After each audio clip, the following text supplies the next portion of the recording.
ఓం సాయిరామ్. బాబా భక్తులందరికీ కూడా నమస్కారం అండి. అందరూ కూడా సుఖంగా సంతోషంగా ఎప్పుడూ కూడా ఆనందంగా ఉండాలి అని చెప్పి ఆ బాబాగారి తరపున నేను కూడా మనస్ఫూర్తిగా కోరుకుంటున్నాను. ఈరోజు బాబాగారు అందించే సందేశం ఏంటి అంటే కనుక, తల్లి నన్నే తలుచుకుంటూ ఈ తెల్లటి కాగితాన్ని తాకు. ఈ రోజుతో నీ కష్టాలన్నీ పోయి అదృష్టం దక్కి నీ జీవితంలో డబ్బు ఉండేలా చూస్తాను అని చెప్పి ఏదో తెలియని సందేశాన్ని ఈరోజు బాబాగారు మనకు అందించడానికి మన ముందుకు వచ్చారండి. మరి బాబాగారు ఏ సందేశం అందించినా కూడా అది మన భవిష్యత్తుకు పునాది అని చెప్పి మనందరికీ కూడా తెలిసిన విషయమే కదా. మరి ఎవరికైతే బాబాగారి మీద పూర్తి నమ్మకం విశ్వాసం ఉంటాయో వారందరూ కూడా ఈ వీడియోకి ఒక చిన్న లైక్ ఇచ్చి వీడియోని వినడం స్టార్ట్ చేయండి. దానికంటే ముందు చాలామంది కూడా అక్క మేము ఎన్నో రకాల సమస్యలతో సతమతమైపోతున్నాము, మీకు తెలిసిన గురువు గారు ఎవరైనా ఉంటే చెప్పండి అక్క అని చెప్పి అడుగుతున్నారండి. నేను పదే పదే పదే ఈ గురువు గారి గురించే ఎందుకు చెప్తున్నాను అంటే కనుక, నా స్నేహితురాలు మొన్న కూడా చెప్పాను, నేను మళ్ళీ ఇప్పుడు చెప్తున్నాను తెలియని వారి కోసం. నా స్నేహితురాలు వారి భర్త బాగా తాగుడుకు వ్యసనపరుడయ్యి రూపాయి కూడా తన చేతికి ఇవ్వకుండా ఇబ్బంది పెడుతున్న సమయంలో తను ఏంటంటే గురువుగారిని కాంటాక్ట్ అయింది. గురువుగారు చేసిన పూజల వల్ల తన భర్తలో వారం రోజుల్లోనే మార్పు వచ్చి తనకి డబ్బుని తీసుకొచ్చి ఇచ్చి తన కుటుంబాన్ని ప్రేమగా చూసుకుంటున్నాడు అని చెప్పి సంతోషంగా నాకు ఫోన్ చేసి చెప్పింది. అలాగే మీ జీవితాలలో కూడా ఎటువంటి సమస్యలు ఉన్నా కానీ శ్రీ షిరిడి సాయిబాబా ఆశీస్సులతో జ్యోతిష్యం చెప్పబడును. గురూజీ శివరామరాజు గారు. Phone number 9959942552. మీరు ఇప్పటి వరకు ఎన్నో చోట్ల జ్యోతిష్యం చెప్పించుకొని మీరు ఆశించిన మార్పులు మీ జీవితాలలో జరగలేదని చెప్పి బాధపడి ఉంటారు. కానీ గురువుగారి దగ్గర అస్సలు అలా జరగదండి. మీ సమస్యలు ఏవైతే ఉన్నాయో, ప్రేమ, పెళ్లి, ఉద్యోగం, రాజకీయం, సంతానం లేక ఇబ్బంది పడుతున్న భార్యాభర్తల మధ్య గొడవలున్న, అప్పుల సమస్యలున్న, శత్రువుల సమస్యలున్న అవేంటో మీరు గురువుగారికి వివరించి చెప్పినట్లయితే వాటికి తగిన పూజలు చేసి మీకు గురువుగారు రోజులలోనే పరిష్కారాన్ని చూపిస్తారు. గురువుగారు చెప్పినట్లు 100కు 1000% జరుగుతుంది. నమ్మకంతో కాంటాక్ట్ అవ్వండి. ఇక ఆలస్యం చేయకుండా బాబాగారి యొక్క సందేశం ఏంటో తెలుసుకుందాం. తల్లి నన్నే తలుచుకుంటూ ఈరోజు ఈ తెల్లటి కాగితాన్ని తాకావు కదా తల్లి, ఈ రోజుతో నీ కష్టాలన్నీ పోయి నీకు అదృష్టం దక్కి నీ జీవితంలో డబ్బు నిలబడేలా ఒక అదృష్టాన్ని తీసుకొని వచ్చాను. మరి నా మీద నమ్మకంతోనే కదా తల్లి నువ్వు ఈ తెల్లటి కాగితాన్ని తాకావు. తెల్లటి కాగితాన్ని ఎందుకు తాకమన్నాను అంటే కనుక, బిడ్డ నీ మనసు తెల్లటి కాగితంలో స్వచ్ఛంగా ఉండకుండా ఒక తెల్లటి కాగితం మీద పెన్ను తీసుకొని పిచ్చి గీతలు గీస్తే ఎలా చిందర వందరగా అల్లకల్లోలంగా ఉంటుందో అలా ఇప్పుడు నీ మనసు ఉంది. నీ మనసు అలా లేకుండా స్వచ్ఛమైన పాలలాగా స్వచ్ఛమైన తెల్లటి కాగితంలాగా ఉండాలి అంటే కనుక ఇప్పుడు నేను చెప్పే ఈ మాటలు నీకు బాగా ఉపయోగపడతాయి. ఈ తరువాత అంటే ఈ మాటలు విన్న తరువాత నీ జీవితంలో నీకు కష్టాలన్నీ కూడా ఎలా పోతాయో కూడా నేను చెప్తాను, జాగ్రత్తగా విను. తల్లి జీవితం కొందరికి ఆనందంగా ఉంటుంది, మరి కొంతమందికి అద్భుతంగా ఉంటుంది, మరి కొంతమందికి బాధగా భారంగా ఉంటుంది. దానికి కారణం వారు లోకాన్ని చూసే తీరులోనే ఉంటుందన్నమాట. ప్రతిరోజు కూడా ఉదయం నిద్ర లెగవగానే ఒక్కసారి నువ్వు అసలు ఏం చేయాలి అనుకుంటున్నావు, ఈరోజు నీ లక్ష్యాన్ని ఎలా నువ్వు నెరవేర్చాలి అనుకుంటున్నావో అది గుర్తు చేసుకో. అది నిన్ను రోజంతా కూడా దానికోసమే పనిచేసేలా చేస్తుంది. నేను గెలవాలి అనుకోవడం నమ్మకం తల్లి, నేనే గెలుస్తాను అని ధైర్యంగా చెప్పడం ఆత్మవిశ్వాసం. నీ జీవితంలో ఎప్పుడూ కూడా ఆ నమ్మకాన్ని కోల్పోవద్దు, ఆ ఆత్మవిశ్వాసాన్ని చేజార్చుకోనీకు. ఈ లోకంలో బ్రతకాలి అంటే మంచితనంతో పాటు గడుసుతనం కూడా ఉండాలి తల్లి. గొప్ప పేరుతో పాటు కొంత డబ్బును కూడా సంపాదించుకోవాలి. నాకు అన్నీ తెలుసు అనుకుంటే అది వారి జ్ఞానం, అక్కడితో ఆగిపోతుంది. నేను నేర్చుకోవాల్సింది ఇంకా ఎంతో ఉంది అని అనుకునే వారి జ్ఞానం మాత్రం దినదిన ప్రవర్తమానమై అభివృద్ధి చెందుతూనే ఉంటుంది. ఓటమి రుచి చూడకుండా గెలుపు ఆనందాన్ని అనుభవించడం ఎవ్వరికీ సాధ్యం కాదమ్మా. కనుక ముందు ఓటమి రుచి చూడు. ఈ ఓటమిని చూసి ఇదే జీవితం అనుకోవద్దు. గెలుపు పిలుపు కూడా నీకు వినిపిస్తుంది. దాని రుచి చూసిన తర్వాత నీ ఆనందానికి హద్దులే ఉండవమ్మా. మౌనంగా పనిచేయి. నీ విజయమే 10 మందికి సమాధానాన్ని ఇస్తుంది. నీ యొక్క గొప్పతనం నీ పైన వేసుకునే బట్టలలో కాదమ్మా, నీలోన దాగి ఉన్న మంచి మనసులో ఉంటుంది. నాకే ఎందుకు ఇన్ని కష్టాలు అని బాధపడకు. వాటిని తట్టుకొని నిలబడే శక్తి కేవలం నీకు మాత్రమే ఉందని తెలిసే ఆ భగవంతుడు వాటిని నీకు ప్రసాదించాడు. నిన్ను నువ్వు రక్షించుకునే క్రమంలో మండే అగ్నిగోళమై రగులు. నిన్ను నువ్వు ప్రేమించుకునే వారి ఎదుట చల్లని వెన్నెలవై వెలుగు. ఈ లోకంలో డబ్బుకు ఉన్న విలువ మనిషికి లేకుండా పోతుందమ్మా. కాబట్టి నలుగురిలో నీకంటూ ఒక గౌరవం ఉండాలని ఖచ్చితంగా ఆ డబ్బుని సంపాదించే తీరాలి. ఆ గౌరవం కోసం, మన కోసం తన సర్వస్వాన్ని త్యాగం చేసిన నీ తల్లిదండ్రుల కోసం నువ్వు ఏం చేసినా కూడా తప్పులేదు తల్లి. ఎంత చేసినా కూడా నువ్వు వారి రుణాన్ని మాత్రం తీర్చుకోలేవు. ఎప్పటికప్పుడు నీ చుట్టూ ఉన్న మనుషులను గమనిస్తూ ఉండు. నీ మిత్రులు ఎవరో, నీ శత్రువులు ఎవరో నీకు తెలుస్తుంది.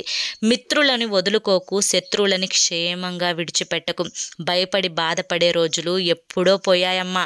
ఎప్పుడు ఉన్నదల్లా తెగించి, అంటే ఇప్పుడు ఉన్నదల్లా కూడా తెగించి తేల్చుకునే రోజులే. కనుక ఇంకెంతకాలం భయపడతావు చెప్పు? భయపడి పారిపోయే రోజులు పోయాయమ్మా. తెగించి నిలబడే రోజులే. ఒక్కసారి కనులు తెరిచి నీ చుట్టూ ఉన్న ప్రపంచాన్ని చూడు. అది చాలా వేగంగా ముందుకు దూసుకు వెళ్తూ ఉంది. కానీ నువ్వు మాత్రం ఇంకా పాత పద్ధతులు, పాత ఆలోచనలతో బుర్రలో పెట్టుకొని కూర్చుంటే ఎలా చెప్పు? మారుతున్న కాలానికి తగ్గట్లుగా నువ్వు కూడా సరికొత్త ఆలోచనలతో ఈ ప్రపంచం పైకి నీకంటూ ఒక మంచి ముద్రను వేసుకొని ప్రపంచంలోకి దూసుకొని వెళ్ళాలి. అప్పుడు లోకం నిన్ను గుర్తుంచుకుంటుంది. నీకు ఆరోగ్యం బాగున్నప్పుడు ఈ ప్రపంచంలో అన్ని సుఖాలు కావాలనిపిస్తుంది. కానీ ఒక్కసారి ఆరోగ్యం పాడైన తర్వాత జీవితంలో ఏది లేకపోయినా పర్వాలేదు, ఈ ఆరోగ్యం ఒక్కటి బాగుంటే చాలు అనిపిస్తుంది కదా. మరి ఆరోగ్యం బాగా ఉన్నప్పుడే కదమ్మా జాగ్రత్తగా కాపాడుకోవాలి. కొంతమంది దగ్గర టాలెంట్ ఉంటుంది కానీ అవకాశం ఉండదు. ఇంకొంతమంది దగ్గర అవకాశం ఉంటుంది కానీ టాలెంట్ ఉండదు. ఈ రెండు ఉన్నవారి దగ్గర మాత్రం అదృష్టం ఉండదు. ఎవరి మీద ఆధారపడకు తల్లి. నీ సొంత కష్టంతో నువ్వు ఎదిగినప్పుడు ఉండే ఆ ధైర్యము, ఆనందము చాలా వేరుగా ఉంటాయి.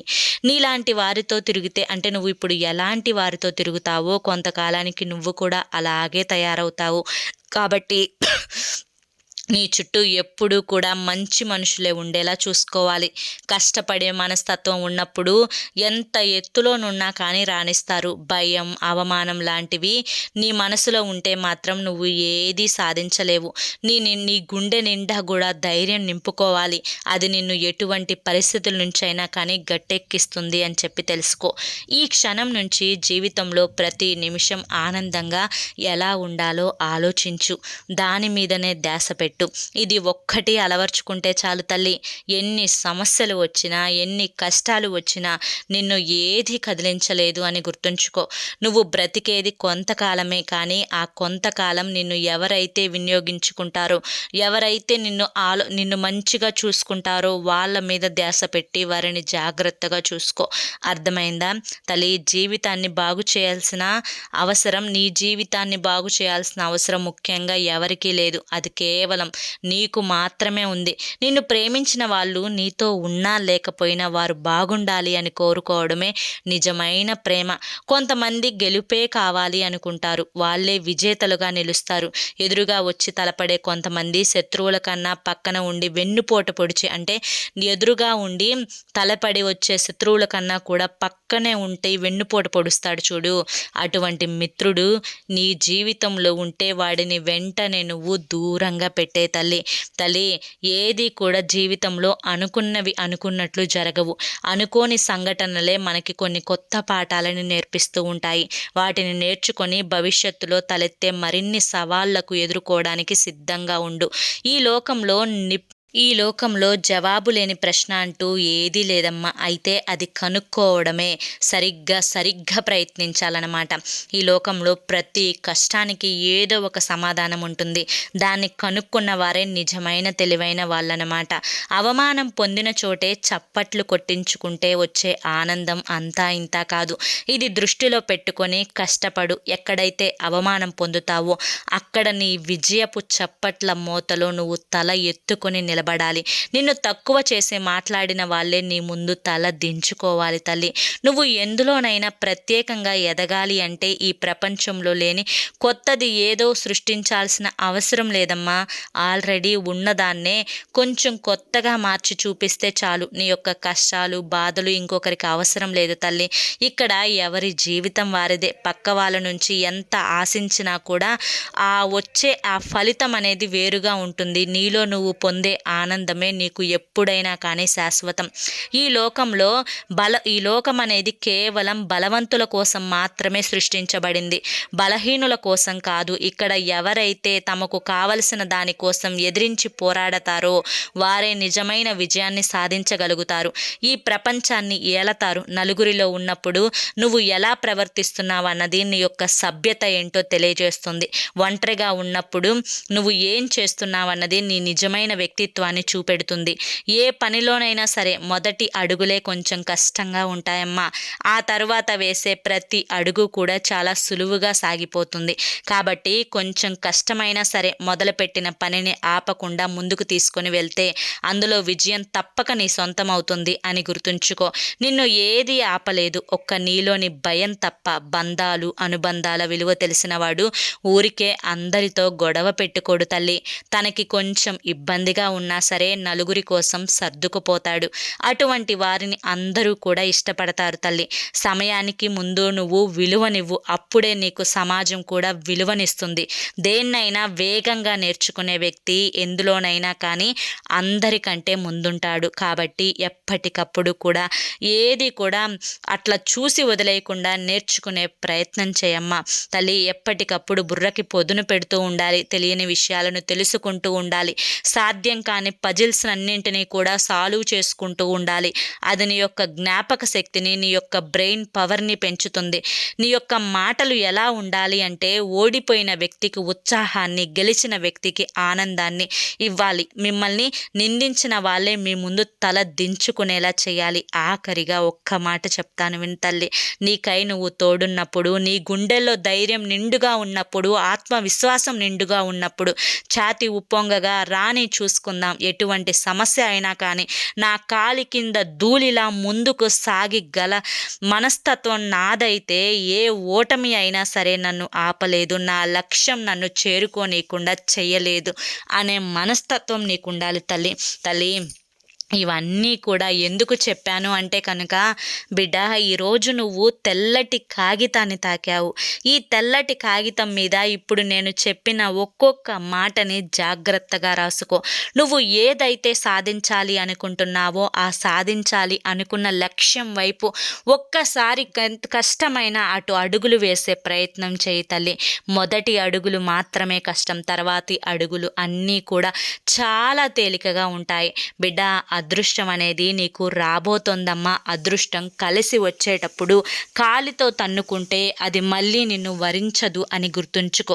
కనుక వచ్చిన అదృష్టాన్ని ఉపయోగించుకునే ప్రయత్నం చెయ్యి. ఈ అదృష్టాన్ని నువ్వు ఉపయోగించుకునే ప్రయత్నం చేస్తే నీ కష్టాలన్నీ కూడా గట్టెక్కిపోతాయి. ఈ యొక్క అదృష్టం నీకు బోలెడంత డబ్బుని తీసుకొచ్చి పెడుతుంది. దీనికి నీకు దైవానుగ్రహం కూడా తోడై ఉందమ్మా. కనుక నువ్వు ఎందులో కూడా ఇక ఆలోచించాల్సిన అవసరమే లేదు తల్లి. కనుక నీ జీవితం కూడా అంటే ఈ జీవితాంతం కూడా నేను కష్టాలు పడాలేమో అని చెప్పి ఇన్ని రోజులు కూడా మనసును చిందరవందర చేసుకున్నావు. ఇక నీ కష్టాలన్నీ కూడా తీరిపోయి నీ జాతక చక్రం అనేదే మారబోతుంది, నీ సుడి తిరగబోతుంది. కనుక నువ్వు దేని గురించి ఆలోచించాల్సిన అవసరమే లేదు తల్లి. నీ జీవితం అంతా కూడా అదృష్టదాయకంగా మారబోతుంది అని చెప్పి ఈరోజు బాబాగారు మనకి చాలా చక్కటి సందేశాన్ని అందించారండి. మరి ఈ సందేశంలో ఎంతో గొప్ప ఆంతర్యం ఉంది కదా. ఈ సందేశం మీ అందరికీ కూడా అర్థమైంది, నచ్చింది కదా. మరి అర్థమైంది, నచ్చింది అనిపిస్తే ఈ వీడియోకి ఒక చిన్న లైక్ ఇవ్వండి. కింద కామెంట్ సెక్షన్లో ఓం సాయిరామ్ అని చెప్పి టైప్ చేయండి. మొదటిసారి మన సాయి పిలుపు ఛానల్లోకి వస్తే మన ఛానల్ని సబ్స్క్రైబ్ చేసుకుని సపోర్ట్ చేయండి. రేపు మరొక మంచి వీడియోతోటి మళ్ళీ కలుసుకుందాం. అంతవరకు కూడా బాబా ఆశీస్సులు మీపై ఉండాలి అని చెప్పి మనస్ఫూర్తిగా కోరుకుంటూ సర్వేజన సుఖినో భవంతు. ఓం సాయిరామ్.